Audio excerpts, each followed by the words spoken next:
Good morning, allez, Idan, tu seras aujourd'hui le Nishmat Aravcher Ben Ben Menzev, François Fraji Ben Khana et Avraham Ben Rivka. Si vous souhaitez vous suivre une prochaine étude de Mishnah, contactez les 5 minutes éternelles. Nous étions Masechet Kilaim, Perek Vav, Mishnah Zayin. Aris Sheu Yotze Min HaKotel, Mitoch HaKeren Vechale. Notnim Lo Avodato, Vezorea Et Hamotar. Rabbi Yossi Omer, Imen Sham Arba Amot, Lo Yavi Zera Lesham. On rappelle la notion de base. On a les pieds de vigne solitaires. Tu éloignes de 6 téphars du tronc et tu plantes tes graines de tout ce que tu veux, toutes les céréales que tu veux sans problème.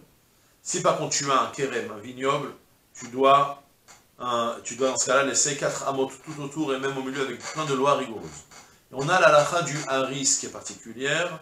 Le haris, c'est que cette fois-ci, c'est à 5 pieds de vigne qui sont alignés. Elles ne sont pas plantées en 2 rangées, mais elles s'adossent tous sur une même barrière, de manière à ce que maintenant, ça prend une allure qui ressemble à un kérem, et là-bas, on a un interdit spécial de planter des graines de blé avec plein de lois rigoureuses, comme on les avait déjà évoquées. Là où ta vigne est censée s'étaler, tu n'as plus le droit de planter des graines. Si c'est planté, ça devient interdit. Ça prend un statut un peu intermédiaire, presque comme le vignoble. Situation maintenant nouvelle dans notre Mishnah, c'est un haris qui est planté, cette fois-ci, qui n'est plus en ligne droite, mais plutôt en angle. Il y en a 2 d'un côté et 3 de l'autre. Soit, dans ton coin de ta cour, imagine, dans ton coin, tu as un beau petit jardin, et là-bas, tu as voulu faire un petit coin de vigne, mais classe. Tu as voulu faire des petites cabanes. Tu as planté, donc, disons, 3 et 2, enfin, ça fait, tu en as un dans l'angle, et 2 à côté, donc tu en as 5. Au lieu d'avoir 5 en ligne droite, attention, si jamais tu voulais faire quelque chose de classe dans ton champ, dans ta cour, tu voulais là-bas planter 5 pieds de vigne, tu les adosses comme ça sur la barrière, c'est fini, tu as ici un haris devant toi, tu dois éloigner 4 amot. Parce que c'est comme ça prend, d'accord, comme on avait vu dans la lacha d'en haut. Mais là, ce qui se passe, c'est que c'est en angle. Est-ce que ça prend un statut de haris ou pas? On a une marloquette sur ça. Haris sheu yotze min hakotel mitoch hakeren vechale. On a un haris qui sort du mur, mais du coin, vechale, et qu'il se termine. Je ne sais pas ce que ça veut dire, pourquoi il a été rajouté ce mot vechale. Quand j'ai préparé ma Mishnah, je n'ai pas vu que c'était écrit vechale vav tefar.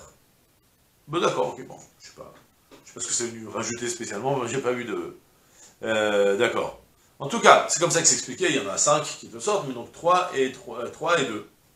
Et voilà. Et ça s'arrête là, ça s'arrête là, c'est ce que veut dire le mot khalé, ça se termine. Pourquoi il a fait le dire, c'est évident.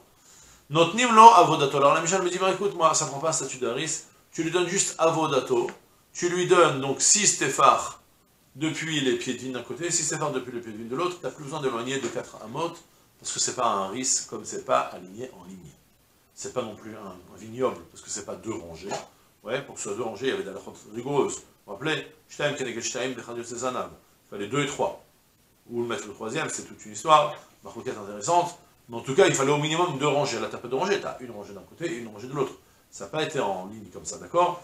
Donc ça ne prend pas un statut de vignoble, et il n'y a pas non plus de statut de haris, donc tu éloignes ce qu'il faut à Vodat HaKerem, 6 téphars de chaque pied, et tu fais ce que tu veux au milieu. Mais Rabbi Yossi n'est pas d'accord. Rabbi Yossi dit non. Imen sham arba amot, lo yavi zera lesham. Rabbi Yossi me dit non. Tu dois éloigner de 4 amot maintenant des pieds de vigne, pour pouvoir planter. Pourquoi? Parce que ça rejoint, alors là c'est rapporté, j'ai du mal à comprendre le rapport entre les deux concrètement. Vous vous rappelez qu'on avait vu Rabbi Yossi dans le Mishnah, dans le chapitre, plus haut, chapitre Hey. Là-bas on avait Rabbi Yossi qui disait que si dans un même creuset, dans une même tranchée là-bas, on avait vu que tu as un pied de vigne qui est planté, c'est considéré comme le lieu de la vigne, même un seul pied de vigne, ça me donnait un statut de vignoble, et tu n'avais plus le droit de planter. Pourquoi? Parce que dès que c'est devenu le lieu de la vigne. Ouais, Rabbi aussi, il élargit beaucoup plus le principe du vignoble, en fait.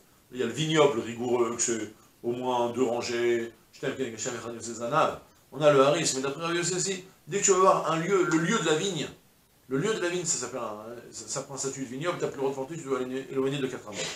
On avait vu là-haut, dans une tranchée là-bas, où tu avais un seul pied de vigne, et maintenant on va le voir Rabbi Yossi qui te dit que si jamais dans le coin de ta cour, c'est plus dans un creuset cette fois-ci, c'est plus...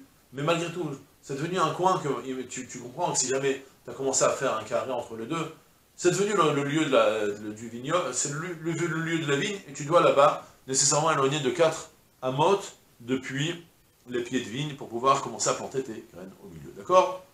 Et voilà, c'est tout pour aujourd'hui, je vous souhaite une journée pleine de Hatzlacha, Kol Tuv, Sela.